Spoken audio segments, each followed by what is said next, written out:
अगर आप चाहते हो कि आपका भविष्य हो, उज्जवल हो, आगे जाए, तो भाई एक बात कह के जा रहा हूं, ये चुनाव आएगा पहले पार्लियामेंट का, बाद में असेंबली का आएगा। असेंबली में जब बात बनाई जब पार्लियामेंट में जीत जाओगे, समझे नहीं, अपनी सरकार बनाए। तो एक बात कह के जा रहा हूं, मैं अभी कोई चर्चा थी यहाँ से, शायद दानी साहब ने कहा हो कि महल की इज्जत जब रहेगी जब कॉलेज से भी ज्यादा वोटों से जिताओगे आप देवेंद्र को, ये थी ना बात। तो भाई एक बात सुन लो, पिछली बार 19 के चुनाव में पुलोई ने मेरे को, पुलोई से मैं 70,000 वोटों से जीत गया पूरे हरियाणा में सबसे ज्यादा। तो भाई इसके महल अजीत दीपेंद्र को यहाँ से कांग्रेस के उम्मीदवार को दीपेंद्र जी को कितनी वोटों से जिताओगे भाई? 1 लाख से, 1 लाख से जीत गया, जिता दिया भाई यहाँ से। उसका 1 लाख से कैसे जीतेंगे आप? जब जीतोगे हर बूथ पर हर वोट पड़े और वोट की परसेंटेज 90% आएगी तो जीतोगे आप। वोट डालनी आपने हर बूथ पर। तो एक बात सुन लो भाई, 1 लाख से जिता दियो, फिर आपका जो है काम जो असेंबली चुनाव होंगे। एक बात मैं कहते जा रहा हूँ, पार्लियामेंट में 1 लाख से जिता दियो मैं, और भाई फिर विधानसभा में जा दियो तो हम क्या करेंगे भाई? खाली सरकार में बना दो। ये बात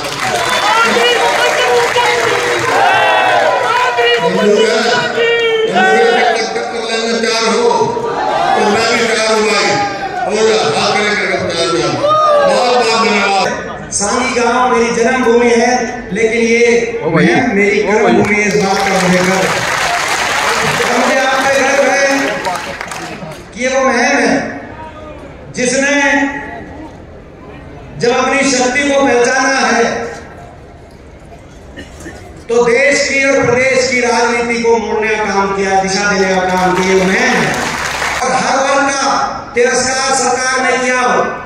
कर्मचारी ओल्ड पेंशन स्कीम के लिए आए रुपए लाठीचार्ज, सरपंच मेंबर जिला परिषद के सदस्य अपने अधिकारों के लिए आए रुपए लाठीचार्ज, मनरेगा के मजदूर अपने मानदेय के लिए आए रुपए लाठीचार्ज, ग्रामीण सफाई कर्मचारी चौकीदार करनाल में पहुंचे रुपए लाठीचार्ज, आशा वर्कर आंगनबाड़ी अपनी मांगों के लिए गई रुपए लाठीचार्ज, किसान 100 साल तक किसान आंदोलन में पूरे देश में एक प्रदेश के अंदर बार बार लाठीचार्ज हुआ, बार बार आंसू गैस के गोले छोड़े गए, किसान पे हर तरह का किसान का अपमान हुआ।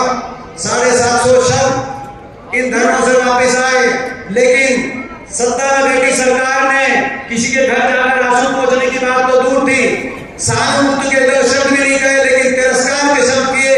तो उस प्रदेश का नाम हरियाणा।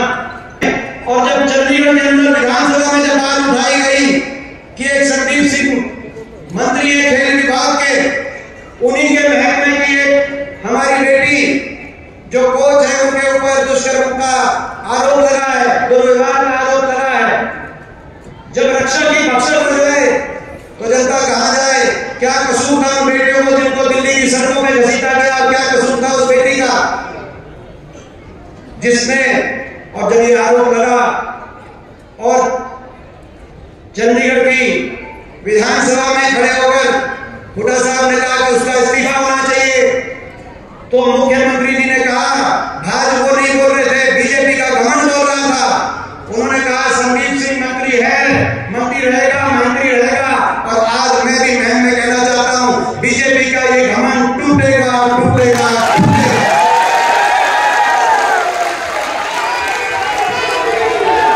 ये घमंड टूटेगा। हर वर्ग का तिरस्कार किया, हरियाणा को विकास की पट्टी से उतार दिया। लोकतंत्र को बचाने की भी लड़ाई है। लोकतंत्र का कैसे गला घोटा जाता है उसका नजारा आपके बेटे ने पिछले लोकसभा चुनाव में 2019 में अपनी आंखों से देख लिया था। आपने भी उसका नजारा चंडीगढ़ के मेयर के चुनाव में देख लिया होगा कि लोकतंत्र का गला कैसे घोटा जाता है।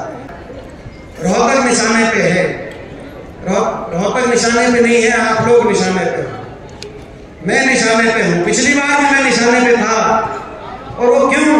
क्योंकि अपनी शक्ति को आप पहचानना, ये जो सीट है इसका नतीजा केवल एक सांसद बताने का नतीजा नहीं होगा। मैं आपको ये विश्वास दिलाता हूं, यहां से जो नतीजा आएगा आपके आशीर्वाद से, यहां से जब कांग्रेस जीतेगी, जब आपका मुझे आशीर्वाद मिलेगा, तो वो एक सांसद बनाने का ही काम नहीं करेगा, हरियाणा में आपकी अगली सरकार में वो नतीजा बनाने का काम करेगा।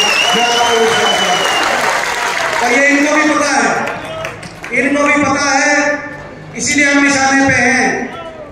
और इनके निशाने पे तो हो सकते हैं, और ये शातिर ताकतें हैं, इनके पास बहुत कुछ है, इनके पास असीम धर्मबल है।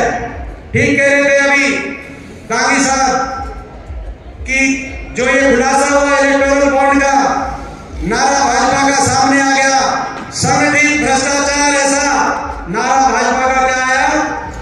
जो देगा हमें चंदा उसको देंगे हम धंधा, जो देगा चंदा उसको देंगे धंधा, और कोई अगर नहीं दे सका चंदा तो उसको देंगे ईडी का डंडा। ये भाजपा का नारा। असीम धर्मबल, पूरे प्रदेश में, रोहतक में एक कोई अस्पताल, एक कॉलेज, कोई एक संस्था बनाई नहीं, लेकिन अपने आलिशान दफ्तर बनवा लिए। इतना पैसा है तो उन दफ्तरों के साथ उस पैसे से एक आधा स्कूल कॉलेज भी खोल देते, 10 साल हम इंतजार करते रहे। तो इनके पास आपको निशाने पे लिया जाएगा, मुझे निशाने पे लिया जाएगा, और निशाने में लेकर इनके पास धर्मबल है, इनके पास मीडिया बल है, इनके पास सत्ता बल है, इनके पास दिल्ली में, चंडीगढ़ में सरकारें हैं, इनके पास सरकारी तंत्र बल है, इनके पास षड्यंत्र बल है। मगर इनसे मुकाबला करने के लिए हमारे पास कुछ है, तो आपका आशीर्वाद है, आपका दिया हुआ हौसला है, उसमें कभी मत छोड़ना।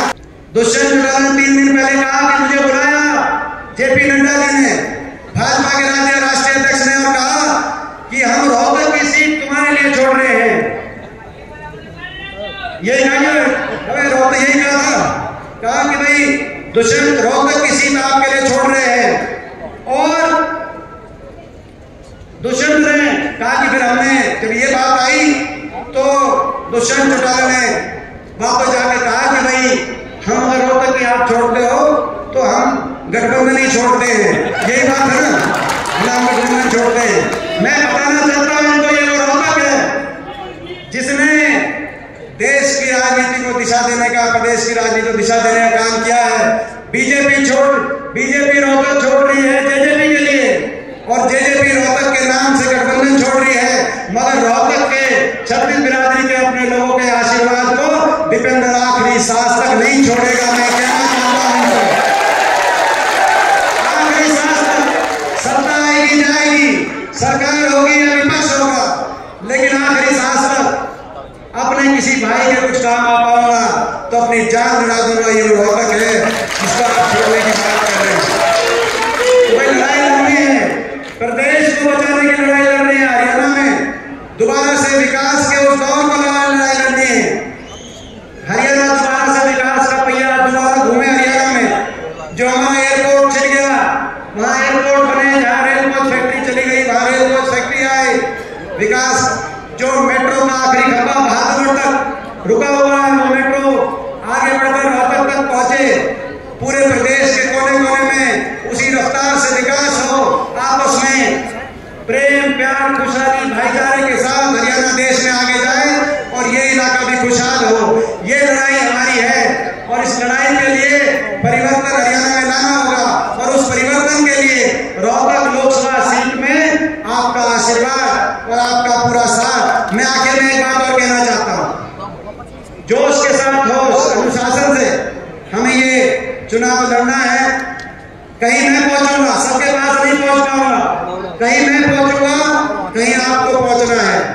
किसी के हाथ मैं जोड़ूंगा तो किसी के आपको जोड़ना है। मिलजुल के सबको साथ मिलकर ये चुनाव लड़ना है। इनके पास शक्तियां हो सकती हैं, मगर इनके पास जो सातिर नकारा शक्तियां हैं, हमारे पास सच्चाई की और अपनी मेहनत की, हमारे पास ऐसी शक्ति है जिसका कोई कार्ड इनके को ना आज मिल रहा ना इनको मिलेगा। मैं आपसे पूछना चाहता हूं, इसमें 2 महीने का इलेक्शन हरियाणा से कितना ये डरे हुए हैं, आप अंदाजा लगाओ। चेहरे भी बदल दिए, सरकार भी बदल दी और चुनाव की तारीख भी बदल दी। हरियाणा चुनाव कितना आखिर में करा रहे हैं।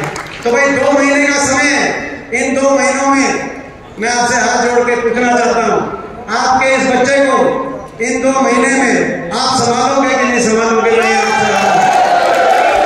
आज की जो भाई आज के चुनाव का बिगुल जो बजा यहां से महम से उसकी सफल और इस रिकॉर्ड तोड़ जन आक्रोश रैली के लिए अपने भाई बलराम को विशेष तौर से मैं बहुत बहुत मुबारकबाद देना चाहता हूं। यहाँ आपकी जो मेहनत है मैं देख रहा हूं और आपका जो ये आशीर्वाद है जो आज आपने मुझे दिया है, मैं आखिर में यही विश्वास दिलाते हुए ये आशीर्वाद रंग लेके आएगा। आपके नतीजे की गूंज दिल्ली भी जाएगी और चंडीगढ़ में ये आशीर्वाद आपकी सरकार लेके